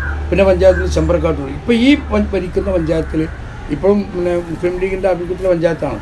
ഇപ്പോഴും പിന്നെ ഗ്രൗണ്ടില്ലാത്ത വാർഡുകളിലൊക്കെ തന്നെ ഗ്രൗണ്ട് വാങ്ങാൻ ഫണ്ട് അനുവദിച്ചുകൊണ്ട് ഈ ഫുട്ബോളിന് കൂടുതൽ പിന്നെ അതിന് പിന്തുണ കൊടുക്കാനുള്ള തീരുമാനങ്ങളും അത് വാങ്ങാനുള്ള പദ്ധതിയും വെച്ചിട്ടുണ്ട്. താങ്കൾ കലയെ സ്നേഹിക്കുന്നുണ്ടെന്ന് പറഞ്ഞു. അത് കലയെ സ്നേഹിക്കാത്തവരായിട്ടാണല്ലോ നമ്മൾ സാധാരണ പറയുന്നത്. അപ്പോൾ അതിനോട് ഏറ്റവും ആദ്യം മാപ്പിളപ്പാട്ട് എന്ന് പറയുന്ന കലയോട് വളരെ താല്പര്യമാണ്. അപ്പോൾ അത് പിന്നെ ഈ ചെറുപ്പം മുതൽ നമ്മളിപ്പോൾ അങ്ങാടി പോകുമ്പോൾ കുറുക്കല്യാണങ്ങളുണ്ടാവും പണ്ട് കാലത്ത്. ഈ കുറുക്കല്യാണത്തിന് പാട്ട്, അതുപോലെ തന്നെ കല്യാണ വീടുകളിൽ പാട്ടുകളുണ്ടാവും. പുതുക്കം പുതിയണ്ണനെ കൊണ്ടുവരുമ്പോൾ പാട്ടുണ്ടാവും, പിന്നെ പുതിയാപ്പിള പോകുമ്പം പാട്ടുണ്ടാവും, അത് വട്ടത്തിലിരുന്ന പാട്ട്. അങ്ങനെയൊക്കെ കാണുന്ന കലയോട് വളരെയധികം ഇന്നും ഈ പഴയ മാപ്പിളപ്പാട്ടുകളോടാണ് എനിക്ക് വലിയ താല്പര്യമുള്ളത്. അതിന് എവിടെ ഉണ്ടെങ്കിലും കേൾക്കാൻ പോകാതെ തന്നെ അത് സ്വന്തമായിട്ട് ഇങ്ങനെ രണ്ടുപേര് പാടാനൊക്കെ താല്പര്യപ്പെടുന്നു. കേൾക്കാൻ പറ്റുമെന്നില്ല വേറെ വിഷയം, പക്ഷെ എനിക്ക് താല്പര്യമില്ല. ഞങ്ങൾക്ക് വേണ്ടിയിട്ട് രണ്ടുപേര് അല്ല ഇത് പാട്ടാണ് മാപ്പിളപ്പാട്ട് എന്ന് പറഞ്ഞപ്പോൾ ഈ സിനിമയിലുള്ള മാപ്പിളപ്പാട്ട്. അപ്പോൾ ഈ തോന്റെ തിരുനാമം മൊളിന്തിൻ്റെ സമയത്ത് ദുആ ചെയ്ത് കരം മുട്ടി എളിന്റെ റബ്ബ് സ്തുതിയാൽ കടക്കട്ടെ നബിയോരിൽ സലാത്തും നിന്റെ സുബഹി ബാങ്കിലുണർന്നിട്ട് ഉളവുള്ള മനസ്സാലെ സുജൂദിൽ നിന്നുയരണ ഇസ്ലാം നാട് മനിതർ തഴമ്പുള്ള വിരിനെത്തി തടവിക്കൊണ്ട് മനം പോലെ മുഖം കാട്ടി മനസ്സൻ്റെ സുഖം കാത്ത് തരുത്താല് സ്നേഹത്തിൻ അലീഫെഴുതും അവരുടെ പടപ്പാട്ടിൻ ദിനത്തിലും കിളിർക്കും കെസ് അഴകിൻ്റെ മെതിയടി അടയാളം പതിന്തുള്ള വഴിവക്കിൽ അറബിപ്പോ മലർന്ന് നിന്റെ മറവിൽ തിളങ്ങണ സുറുമക്കൺ ഇളക്കം കണ്ടേ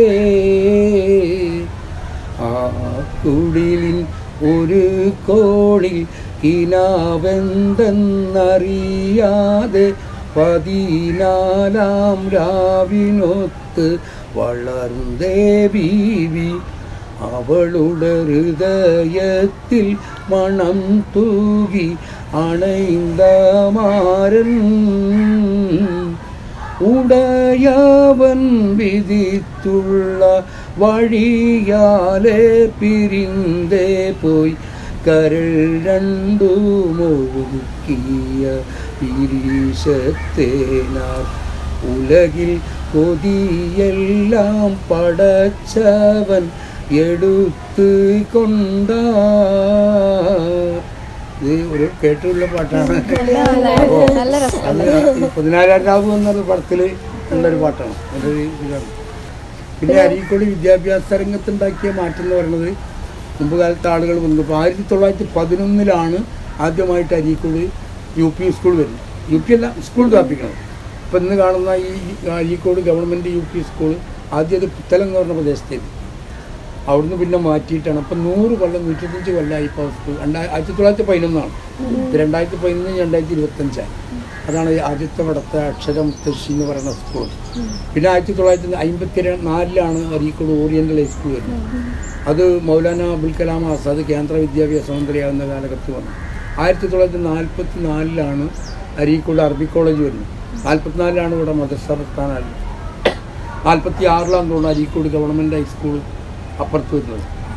ഈ CH വിദ്യാഭ്യാസ മന്ത്രിയാണ് കാലത്താണ് അരീക്കോട് ഗവൺമെൻറ് ITI വരുന്നത്. ഈ ITI അതുപോലെ തന്നെ അവിടെ ഗവൺമെൻറ് ഹൈസ്കൂള്, അതിൻ്റെ പുറത്തൊരു 12 ഏക്കറിലധികം സ്ഥലം അന്നൊരാൾ വെറുതെ കൊടുത്താണ്. കാന്തക്കൽ നമ്പൂതിരിപ്പാട് മരിച്ചുപോയി. അയാളെ സൗജന്യമായിട്ട് ഈ വിദ്യാഭ്യാസ സ്ഥാപനം വരട്ടെ എന്നുള്ള ആൾക്ക് പിന്നെ ഇത് കൊടുത്താണ്. അതുപോലെ തന്നെ തുച്ഛമായ ഒരു പൈസയ്ക്ക് എന്തോ ഒരു ചെറിയ സംഖ്യക്കാണ് ഇന്ന് കാണുന്ന സയൻസ് കോളേജിൻ്റെ, അത് 12 ഏക്കർ സ്ഥലം ഉണ്ടാവും. അത് കിഴുവറമ്പിലുള്ള ഒരാൾ പിന്നെ NBS സ്വലാം മൗലവിക്ക് കൊടുത്താണ്. മൗലവിനോട് അന്ന് വന്ന് ചോദിച്ചു, ഞങ്ങൾ ആ സ്ഥലത്തിന് പകരം പിന്നെ പുഴൻ്റെ അക്കരെ ഊർങ്ങാട്ടിൽ നിങ്ങൾക്ക് നല്ല തെങ്ങും തോട്ടമുള്ള കൃഷി ചെയ്യാൻ പറ്റിയ സ്ഥലം തരാം. അപ്പോൾ മൗലവി എന്ന് പറഞ്ഞ മറുപടി, അതെനിക്ക് വിദ്യാഭ്യാസം കൃഷി ചെയ്യാനാണ്. എത്രയോ ദീർഘവീക്ഷണമുള്ള മനുഷ്യനാണ്. അന്ന് അത് വിറ്റ് പോയിട്ടുണ്ടെങ്കിൽ, അല്ലെങ്കിൽ അതിന് പകരം ഏതെങ്കിലും തെങ്ങും തോട്ടം വാങ്ങിയില്ലെങ്കിൽ എന്നാൽ സയൻസ് കോളേജ് ഉണ്ടാവുമെങ്കിൽ. സയൻസ് കോളേജിൽ ET മുഹമ്മദ് ബഷീർ വിദ്യാഭ്യാസ മന്ത്രിയാണ് കാലത്താണ് ഈ സയൻസ് കോളേജ് 95 വരുന്നത്. അന്ന് ഞാൻ അവിടെ ഒരു ഓഫീസ് സ്റ്റാഫായിട്ട് കയറിയാണ്. അതിന് ശേഷം 15 കൊല്ലം ഞാനവിടെ ഉണ്ടാവും. ഈ പഞ്ചായത്തിലും ഇവിടെ ആയിട്ട് ഇങ്ങനെ രാഷ്ട്രീയം ആയിട്ട് ഇങ്ങനെ പോണ ഇടതുപക്ഷ പ്രസ്ഥാനങ്ങൾ അരീക്കോട് വരുന്നത് ഞാൻ നേരത്തെ പറഞ്ഞു. സഖാവ് കുഞ്ഞാലി ഇവിടെ നേതൃത്വത്തിലുള്ള പിന്നെ ആളുകളാണ്. നേരത്തെ മലപ്പുറത്ത് വന്ന സാധു പിയാമതുട്ടിയായിരുന്നു. അങ്ങനെ ഈ ഇടതുപക്ഷ പ്രസ്ഥാനങ്ങൾ ഇപ്പോൾ അരീക്കോട് മണൽപ്പുറത്ത് യോഗം ചേർന്നിട്ടുണ്ട്. പിന്നെ ഇവർ ഉണ്ടാക്കിയതാകെ പിന്നെ അവർ സാംസ്കാരിക നേതൃത്വത്തിന് വേണ്ടി അരീക്കോട് YMA ഉണ്ടാക്കുക. നിങ്ങൾ കണ്ടിട്ടുണ്ടാവും, യങ് മെൻസ് അസോസിയേഷൻ എന്ന് പറയുന്ന YMA ഉണ്ടാക്കി. അപ്പോൾ ഈ YMA ഉണ്ടാക്കിയപ്പോഴുള്ള പ്രശ്നം എന്തായി, ഈ മുസ്ലിം ചെറുപ്പക്കാരും മറ്റുള്ളവരൊക്കെ ഈ YMAയിൽ പോയി കണ്ട് കമ്മ്യൂണിസ്റ്റ് പ്രസ്ഥാനത്തിലേക്ക് പോകും. അത് നിരീശ്വരവാദത്തിലേക്കായി മാറും. അവസാനം അവർക്ക് മതം ഉണ്ടാവില്ല എന്നുള്ള തോന്നൽ വന്നപ്പം ഇവിടുത്തെ മുസ്ലിം സംഘടനകളും നയിച്ച് അതിനപ്പുറത്ത് വേറെ ഒരു സാംസ്കാരിക കേന്ദ്രം ഉണ്ടാക്കി. യങ് മെൻ ബ്രദർഹുഡ് YMB, മറ്റേ YMA എന്ന് വേറെ ഉണ്ടായി. അപ്പോൾ ഞാൻ അന്ന് ആ പ്രസ്ഥാനങ്ങൾ അന്നേ കമ്മ്യൂണിസ്റ്റ് പാർട്ടി ഉണ്ട്, അവരവരുടേതായിട്ട്. പക്ഷെ അരീക്കോടിൻ്റെ വികസന രംഗത്ത് വലിയ മാറ്റമുണ്ട്. കാരണം വെച്ചാൽ അവർക്ക് അധികാര രാഷ്ട്രീയത്തിൽ ആകെ 2 പ്രാവശ്യം അരീക്കോട് പഞ്ചായത്തിൻ്റെ ഭരണം കിട്ടിയിട്ടുണ്ട്. പക്ഷെ കേരളത്തിൻ്റെ ഭരണം കിട്ടുമ്പോഴും ഇവിടെ വലിയ മാറ്റങ്ങൾ ഉണ്ടാക്കാൻ സാധിച്ചില്ല. ഇവിടുത്തെ നമുക്ക് ആധികാരികമായി നമുക്ക് ഒരു മുസ്ലിം ലീഗിൻ്റെ ഒരു പ്രവർത്തകൻ എന്നുള്ള നിലയ്ക്ക് പറയാൻ സാധിക്കും. അരീക്കോടിൻ്റെ ഓരോ വികസനത്തിൻ്റെ ഈ അടിക്കലെടുത്ത് പരിശോധിച്ചാലും അതിൽ CH മുഹമ്മദ് കോയ സാഹിബ് എന്ന് പറയുന്ന മുസ്ലിം ലീഗിൻ്റെ നേതാവ്, വിദ്യാഭ്യാസ മന്ത്രി, ആഭ്യന്തരമന്ത്രി, പൊതുമരാമത്ത് മന്ത്രി, കേരളത്തിൻ്റെ ഉപമുഖ്യമന്ത്രി, 52 ദിവസം കേരളത്തിൻ്റെ മുഖ്യമന്ത്രിയായിട്ട് മരിച്ചുപോയ CH ആണ് ഇവിടുത്തെ ഈ വികസന കാര്യങ്ങളിൽ. ഇപ്പോൾ അരീക്കോട് ആശുപത്രി നമുക്കറിയാം, സ്ഥലമൊലിയായിരുന്നു ആദ്യം ഈ ആശുപത്രി. അന്ന് ബ്രിട്ടീഷുകാരുടെ കാലത്തുള്ള ആശുപത്രിയാണ്. പക്ഷേ ഇതിൽ വേറൊന്നും കൂടി നമ്മൾ കാണാതെ പോകരുത്, ഇതിനൊക്കെ സ്ഥലം തന്നത് ഇവിടുത്തെ ഈ ആറ്റുപുറത്ത് നമ്പൂരിപ്പാടിൻ്റെ കുടുംബമാണ്. അരീക്കോട് ചന്ത ഉണ്ടായിരുന്നു. ഞാൻ പറയുമ്പോൾ പിന്നെ കുറേ നീണ്ടു പോകുന്നുണ്ട്, ബുദ്ധിമുട്ടാവും. ചന്ത എന്ന് പറഞ്ഞാൽ അരീക്കോട്ടെ ഏറ്റവും അധികം ഈ ഗ്രാമങ്ങളിൽ നിന്ന് ഇപ്പോൾ ഈ കാണുന്ന നമ്മൾ ഇവിടുന്ന് കാണുന്ന മലല്ലേ, ചെക്കുന്നുമല അറിയോ? ഏറ്റവും ഉയരമുള്ള സയ്യപർവ്വതത്തിൻ്റെ ഭാഗമുള്ള ചെക്കുന്നുമല. ആ ചെക്കുന്നുമലൻ്റെ തോട് ഈ അവിടെ നിന്നുള്ള ആദിവാസികളൊക്കെ ഈ മുള, അതുപോലെ തന്നെ ഈ പണ്ട് കാലത്ത് കുട എങ്ങനെയായിരുന്നു, ഈ ഇതല്ലേ മുളൻ്റെ കാലിൽ. അപ്പോൾ അത് വെട്ടിക്കൊണ്ടുവരും ഇവർ. അതുപോലെ തന്നെ തേന്, മലയിലുണ്ടാകുന്ന കാട്ടിലുണ്ടാകുന്ന ഉൽപ്പന്നങ്ങളൊക്കെ കൊണ്ടുവന്ന് അരീക്കോട് ചന്തയിൽ വിറ്റയച്ചിട്ട് അതിന് പകരം ഇവിടുന്ന് പിന്നെ ഉണക്ക മത്സ്യം, ചക്കര, അതുപോലുള്ള സൗകര്യ സാധനങ്ങളൊക്കെ വാങ്ങിയിട്ട് ഇങ്ങനെ പോകും. അപ്പോൾ ഈ അരീക്കോട് ചന്ത എന്ന് പറയുന്നത് വലിയൊരു സംഭവമായിരുന്നു. ആയിരക്കണക്കിന് ആളുകൾ പങ്കെടുക്കുന്ന ഒരു ശനിയാഴ്ച. ആ ശനിയാഴ്ചക്ക് ഇവിടെ വന്നിട്ട് സാധനങ്ങൾ വാങ്ങിപ്പോവുക. തോണിയായിരുന്നു ഏറ്റവും വലിയ ഗതാഗത മാർഗം. ഇല്ല, അരീക്കോട് ആകെ ഫസ്റ്റിൽ ബസ് കൊണ്ടുവരുന്നത് NB കുടുംബത്തിൽപ്പെട്ട ആൾക്കാർ. ഈ മുന്നിൽ കൈരി ഇട്ടിട്ട് ഇങ്ങനെ സ്റ്റാർട്ടാക്കുന്ന ബസ്. അത് രാവിലെയാണ് കോഴിക്കോട്ടേക്ക് പോയാൽ പിന്നെ രാത്രി കോഴിക്കോട്ട് നിർത്തുള്ളൂ. ഒരു ബസ്സേ ഉള്ളൂ. അപ്പോൾ കോഴിക്കോട്ടുകാരി പോകണമെങ്കിൽ തലേന്ന് വിവരം പറയണം, എന്നാൽ ബസ് കാത്തു ഒരു വന്നിട്ടേ പോവുള്ളൂ. എന്ന് വെച്ചാൽ വേറെ ആരും വരാനുമില്ല, ബസ്സിൻ്റെ മുമ്പിൽ വേറെ ആരും കയറാനുമില്ല. അപ്പോൾ അങ്ങനെയുള്ളൊരു കാലഘട്ടത്തിൽ തോണി മാർഗ്ഗമാണ് അരീക്കോടിൻ്റെ ഈ വ്യവസായങ്ങൾ. അരീക്കോടിൻ്റെ വികസനത്തിൻ്റെ ഒരു പ്രധാന പങ്ക് വഹിച്ചത് നമ്മുടെ ചാലിയാർ പുഴയാണ്. നിലമ്പൂർ കാട്ടിൽ നിന്ന് വരുന്ന മരങ്ങളും മുളകളും ഒക്കെ ഇത് കൊണ്ടുപോയി കല്ലായി കൊണ്ടുപോയി വിൽക്കുക. അതിൻ്റെ പണിക്കാരിൽ ഏറ്റവും അധികം ഉണ്ടായിരുന്നത് അരീക്കോട്ടെ കുറേ ആൾക്കാരാണ് തോണിയിൽ. അതുപോലെ തന്നെ ഈ തോണിയിൽ സാധനം ഒരുക്ക വീടുകളൊക്കെ അധികം ആ കാലഘട്ടത്തിൽ 90% പുല്ല് മേഞ്ഞ വീടുകളാണ്, ഓരോ പുല്ല് മേഞ്ഞ വീടുകളാണ്. പിന്നെ അത് ഓടായി മാറിയപ്പോൾ ഈ ഓട് കൊണ്ടുവരാനും വെള്ളം വീട്ടിലെടുത്തേക്കുന്ന പണ്ടത്തെ വിടാതെ നട്ട സാധനം ഉണ്ടാവും, നമുക്ക് ഓർമ്മ ഉണ്ടാവും. അതാണ് വെള്ളത്തിൻ്റെ അങ്ങനത്തെ സാധനങ്ങൾ.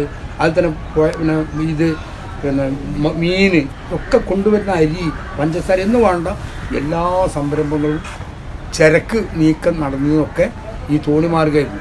പിന്നെ 2 ബോട്ടുണ്ടായിരുന്നു അരികൾ. ഇപ്പോൾ ബോട്ട് ചെട്ടി ഉണ്ട്, നിങ്ങൾ പോയിൻ്റെ പക്കത്ത് ബോട്ട് ചെട്ടി ഉണ്ട്. ആ ബോട്ട് ചെട്ടി ഉറങ്ങാണ്ടിക്ക് പോകുന്നത് ബോട്ട് ചെട്ടി ഉണ്ടായത് പണ്ട് ചോല ബോട്ട്, തന്നെ ജനതാ ബോട്ട് എന്ന് പറഞ്ഞ 2 ബോട്ടുകൾ മാവൂർക്ക്, വായക്കാട് മാവൂർ ഭാഗത്തേക്ക് സർവീസ് നടത്തിയിരുന്നു അരികൾ.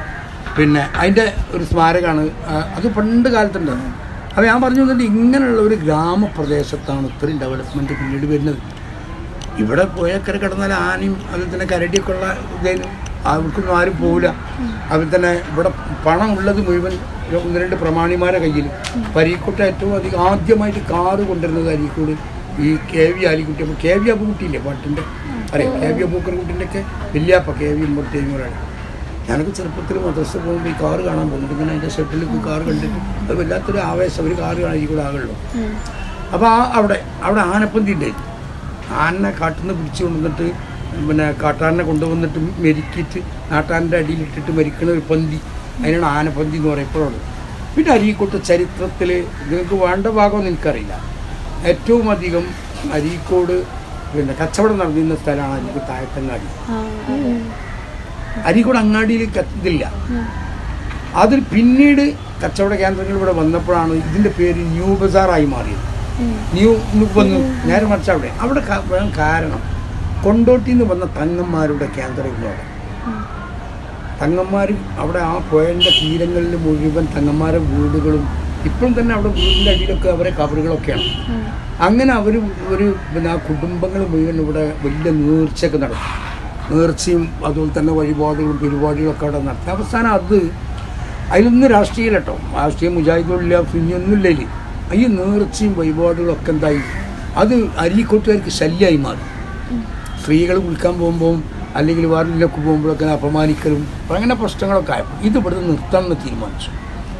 അങ്ങനെ നാട്ടുകാരെ ഒരുമിച്ച് ഒരു വർഷത്തെ നേർച്ച ഒരു കൊണ്ടോട്ടിയിൽ നിന്ന് വരില്ല, നന്നായിട്ട് നടന്ന് പ്രകടനമായിട്ട് വരുന്ന നേർച്ചയെ അരീക്കോട്ട് വെച്ചിട്ടെടുത്ത ഒരു വലിയ സംഭവം ഉണ്ട്. അതിൻ്റെ പേരാണ് കൊടികേറ്റെന്ന് പറഞ്ഞത്. അതിൽ നേതൃത്വം കൊടുത്തത് മഹാകവി മാപ്പിളപ്പാട്ടിൻ്റെ ഒക്കെ വലിയ തലപ്പത്തൊക്കെ ഉണ്ടായിരുന്ന ഈ ഖിലാഫത്ത് പ്രസ്ഥാനത്തിന് നേതൃത്വം കൊടുത്ത അരീക്കോടിൻ്റെ മഹാകവി എന്ന് പറഞ്ഞ മുണ്ടമ്പ്ര ഉണ്ണിയമ്മ സാഹിബ് കേട്ടിട്ടുണ്ടോ?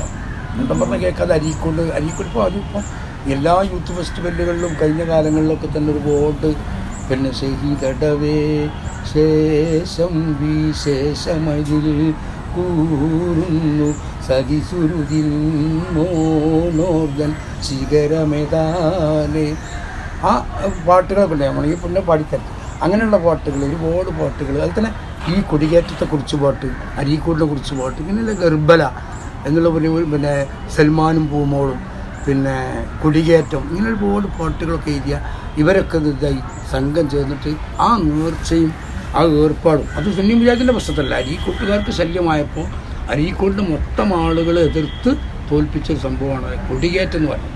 അതാണ് അരീക്കോട്ട് വലിയ സംഭവം. പിന്നെ 2024 ഉണ്ടായിരുന്ന വെള്ളപ്പൊക്കം, അതാണ് ഏറ്റവും അധികം അരീക്കോടിനെ പിടിച്ച് കൊൽപ്പിടിക്കുക. യുവതലമുറ രാഷ്ട്രീയത്തിക്ക് വരുമ്പം ഓൽക്ക് കൊടുക്കണ പ്രധാനപ്പെട്ട യുവതലമുറ ഇപ്പം നമ്മളൊക്കെ എല്ലാ സ്ഥലത്ത് പോയി പ്രസംഗിക്കുമ്പോൾ നമ്മൾ പറയും ആൾ അകന്ന് നിൽക്കുക രാഷ്ട്രീയത്തിൽ യുവാക്കൾ. അത് ഏറ്റവും വലിയ അപകടം നമ്മുടെ രാജ്യത്തിന്. ഇന്ന് കാണുന്ന ഏറ്റവും വലിയ പ്രശ്നം എന്ന് വെച്ചാൽ രാഷ്ട്രീയത്തിൽ നിന്ന്, അത് ഏത് രാഷ്ട്രീയം, കമ്മ്യൂണിസ്റ്റ് പാർട്ടി ആയാലും ലീഗ് ആയാലും, ഒരു വിഭാഗം ആളുകൾ ചെറുപ്പക്കാർ അവർക്ക് ഇതിലൊന്നും താല്പര്യമില്ല.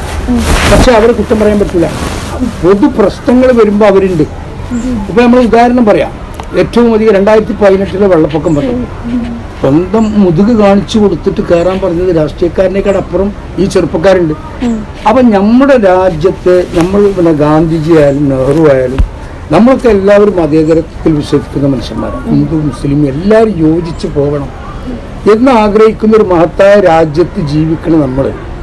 നമ്മൾ പുറം തിരിഞ്ഞു നിന്നാൽ ആ സ്ഥാനത്ത് നേരത്തെ ഞാൻ പറഞ്ഞതുപോലെ ഫാസിസം കയറി വരും.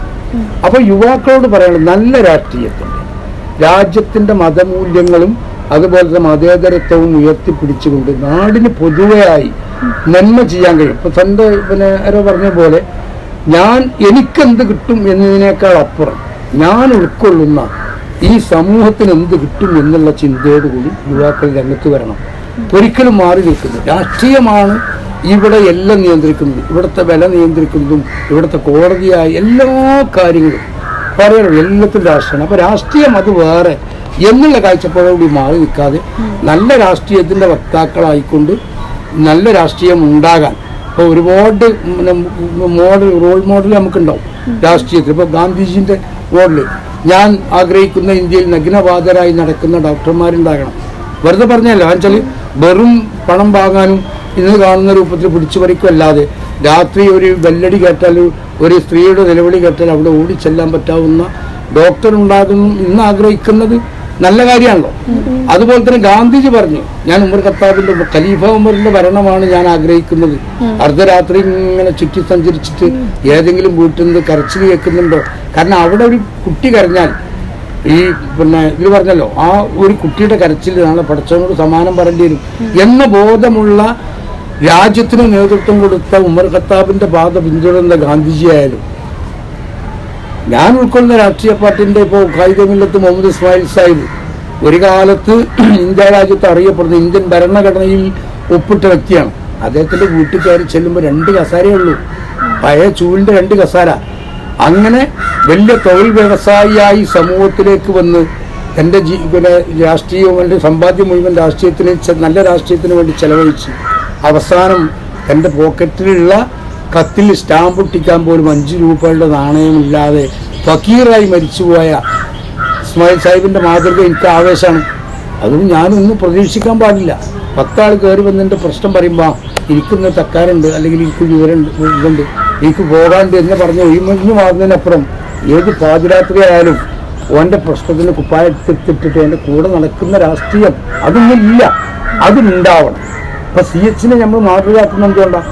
CH മുഹമ്മദ് സാഹിബ് കൈകാര്യം ചെയ്യാത്ത വകുപ്പുകളില്ല. കോഴിക്കോട് കോർപ്പറേഷൻ്റെ മെമ്പറായി, കോഴിക്കോട് തന്നെ MP ആയി, താന്നൂരിന് MLA ആയി, കേരളത്തിൻ്റെ മന്ത്രിയായി, കേരളത്തിൻ്റെ പൊതുമരാമത്ത് മന്ത്രിയായി, കേരളത്തിൻ്റെ ആഭ്യന്തരമന്ത്രിയായി, കേരളത്തിൻ്റെ മുഖ്യമന്ത്രിയായി. ആണ് കൈകാര്യം ചെയ്യാത്ത വകുപ്പുകളില്ല. അവസാനം മരിച്ചതിൻ്റെ 2 ദിവസം കഴിഞ്ഞപ്പോൾ മാതൃഭൂമി പത്രത്തിൽ ഫോട്ടോ വന്നു, CH വീട് ജപ്തി ചെയ്യുന്നു. കാരണം അന്വേഷിച്ചപ്പോൾ അദ്ദേഹത്തിൻ്റെ വീടിൻ്റെ ആധാരം മറ്റും പിന്നെ ചന്ദ്രിക പത്രത്തിന് വേണ്ടി പണയം വെച്ചാണ്. സ്വന്തം കയ്യിൽ കാശില്ലാത്തപ്പോൾ പണയം വെച്ചിട്ട് പണം വാങ്ങിക്കൊടുത്തപ്പോൾ സ്വന്തം വീടിന് വരെ തൻ്റെ സംഘടന സ്നേഹിക്കാൻ വേണ്ടി ചെയ്ത ഒരുപാട് അലങ്കാരങ്ങളും പദവികളിലും കയറിയിരിക്കുമ്പോൾ ഒരു മുഖ്യമന്ത്രിക്ക് വേണമെങ്കിൽ എന്തെല്ലാം ആവാം. എന്നിട്ട് മരിക്കുമ്പോൾ ഫക്കീറായി ഒന്നുമില്ലാതെ മരിച്ചുപോയ CH മാതൃക ഉൾക്കൊണ്ടാൽ നല്ല രാഷ്ട്രീയക്കാരനാകാൻ കഴിയും. പക്ഷെ ഇന്ന് കാണുന്ന യുവതലമുറ കാണുന്നത് ഈ രാഷ്ട്രീയത്തിൻ്റെ അതിപ്രസരമാണ്. മന്ത്രിമാർ വരുന്നു, ഇവർ പോകുന്നു, കോടികളുടെ അഴിമതി നടക്കുന്നു, സ്വർണ്ണപ്പാളി കക്കുന്നു, മറ്റുള്ള വിഷയം ബാറ് അനുവദിക്കുന്ന അതിന് കോടി. അപ്പോൾ ഈ കോടികളുടെ അഴിമതികളും കോടികളുടെ തട്ടിപ്പും കേട്ട് വളരുന്ന പുതിയ തലമുറ രാഷ്ട്രീയത്തോട് വിരക്തി കാണിക്കാൻ നല്ല രാഷ്ട്രീയത്തിലേക്ക് കൊണ്ടില്ല, ഓൻ രാഷ്ട്രീയത്തിൻ്റെ ക്ലാസ്സുകളും കിട്ടുന്നില്ല. അപ്പം അതുകൊണ്ട് യുവതലമുറക്ക് മാറി നിൽക്കേണ്ടതല്ല, ചേർത്ത് പിടിക്കേണ്ടതാണ് രാഷ്ട്രീയം. നേതാവ് നേരത്തെ പറഞ്ഞതുപോലെ നേതാവ് ഏറ്റവും വലിയ കായക്കടിയിൽ അടിമയാകണം. നേതാവ് എന്ന് പറഞ്ഞാൽ ഒരാൾ വരുന്നവൻ്റെ അടിമയാണ്, ഓൻ്റെ കാര്യങ്ങൾ ചെയ്തെടുക്കുന്ന ദാസനാണ്. പക്ഷെ അതിൽ നിന്നൊക്കെ കാലങ്ങൾ മാറിപ്പോയപ്പോഴാണ് രാഷ്ട്രീയത്തിന് ഈ മൂല്യച്യുതിയൊക്കെ വന്നിട്ടുള്ളത്. എന്തില്ല നമുക്ക് അവസാനത്തെ ചോദ്യത്തിലേക്ക് കടക്കാം. വരാനിരിക്കുന്ന വർഷങ്ങളിൽ അരീക്കോടിന്റെ രാഷ്ട്രീയ ഭാവി എങ്ങനെയായിരിക്കും? അത് അതിപ്പോൾ രാഷ്ട്രീയത്തിന്റെ ഭാവി എന്ന് പറഞ്ഞത് ഇന്നത്തെ കാലത്തിൽ അരീക്കോട് സംബന്ധിച്ചിടത്തോളം ഞാൻ ഉൾക്കൊള്ളുന്ന രാഷ്ട്രീയ പ്രസ്ഥാനത്തെ സംബന്ധിച്ചൊരു ഭയപ്പാടില്ല. ഇപ്പോൾ കഴിഞ്ഞ 3 ടേമിലായിട്ട് ഞങ്ങൾ അരീക്കോട് പഞ്ചായത്ത് 15 വർഷമായിട്ട് തുടർച്ചയായിട്ട് ഭരിക്കുക. അതിന് മുമ്പ് 16 വർഷം ബ്രൈമാസ് വെച്ച് അതിനിടയ്ക്ക് 2 ടേമിലെ ഇടതുപക്ഷം വന്നു. അപ്പോൾ അരീക്കോടിൻ്റെ രാഷ്ട്രീയ ഭാവി എന്ന് പറഞ്ഞാൽ അരീക്കോടിൻ്റെ വികസനം ഇനി ഒരുപാട് കാര്യങ്ങൾ അരീക്കോട് ചെയ്യാനുണ്ട്. റഹ്മാഷ് ഇവിടെ ഒരു സങ്കല്പമുണ്ട്, അരീക്കോട് ഒരു മിനി സിവിൽ സ്റ്റേഷൻ, എല്ലാ ഓഫീസുകളും ഒരു സ്ഥലത്ത് കേന്ദ്രീകരിക്കുന്ന ഒരു സ്ഥലമായിട്ട് അരീക്കോട് മാറ്റണം എന്നൊരു വലിയ സങ്കല്പമാണ്. പിന്നെ അരീക്കോട്ട് വലിയ നീറുന്ന പ്രശ്നമാണ് ഗതാഗതം. ഒരു കുട്ടിക്ക് ഒരു ക്രോസ് ചെയ്യാൻ വരെ കഴിയില്ല. അത് അരീക്കോട് മാത്രമല്ല, മൊത്തം വാഹനങ്ങൾ മനുഷ്യന്മാരിങ്ങനെ വാങ്ങിക്കൂട്ടുക. അത് അരീക്കോട് നല്ലൊരു ബൈപ്പാസ് വേണം, നല്ല റോഡ് വേണം. പിന്നെ വെള്ളത്തിൻ്റെ കാര്യത്തിലൊക്കെ അരീക്കോട് ഇപ്പോൾ കോയമ്പൂർ എല്ലാ സ്ഥലത്തും വെള്ളം കിട്ടുന്ന ഒരു സാഹചര്യങ്ങളുണ്ട്. പിന്നെ ഉന്നത വിദ്യാഭ്യാസത്തിൻ്റെ അടിസ്ഥാന വിദ്യാഭ്യാസത്തിനും കിട്ടുന്നവർക്ക് B.Ed ആയാലും TTC ആയാലും ഡിഗ്രി ആയാലും ഒക്കെ നമ്മൾ അരീക്കോട് കൊണ്ടുവന്നു. പക്ഷെ അരീക്കോട് IT മേഖലയിൽ നമ്മൾ സങ്കല്പമായിരുന്നു ഒരു IT പാർക്ക്, അതിന് സ്ഥലം വരെ കണ്ടെത്തി. പക്ഷെ പിന്നെ വന്ന ഗവൺമെൻറ് അത് അട്ടിമറിച്ച് IT പാർക്ക് നഷ്ടപ്പെട്ടു. അപ്പോൾ ഉന്നത വിദ്യാഭ്യാസമാണ് കുട്ടികളെ ആഗ്രഹിക്കുന്നത്. നമ്മുടെ കുട്ടികളൊക്കെ തന്നെ ഇപ്പോൾ ഗോവയിലും അതുപോലെ തന്നെ ഡൽഹിയിലും അവിടെ ഇവിടെയൊക്കെ പഠിക്കുകയാണ്. അപ്പോൾ അങ്ങനെയുള്ള വലിയ വലിയ സ്ഥലങ്ങളിൽ അല്ലെങ്കിൽ വലിയ കോളേജുകളിലൊക്കെ കിട്ടുന്ന വിദ്യാഭ്യാസം അത് നമ്മുടെ നാട്ടിലേക്ക് കൊണ്ടുവരാനുള്ള സാഹചര്യം സൃഷ്ടിക്കുക. ഇന്നത്തെ കാലത്ത് അതേ മാർഗമുള്ളൂ. IT ആണ് ഏറ്റവും വലുത്. ടെക്നോളജി ഒരുപാട് മുന്നോട്ട് പോയി. അപ്പോൾ ആ കാലത്തിനനുസൃതമായിട്ടുള്ള വികസനം ഉണ്ടാക്കുന്നതിന് വേണ്ടി മുന്നിൽ നിൽക്കുക എന്നുള്ളതാണ് നമ്മുടെ കാഴ്ചപ്പാട്. ഏറെ സമയം തങ്ങളുടെ വിലപ്പെട്ട അറിവുകൾ ഞങ്ങൾക്ക് പകർന്നു തന്നതിന് ഹൃദയത്തിൽ തൊട്ട് നന്ദി അറിയിക്കുന്നു.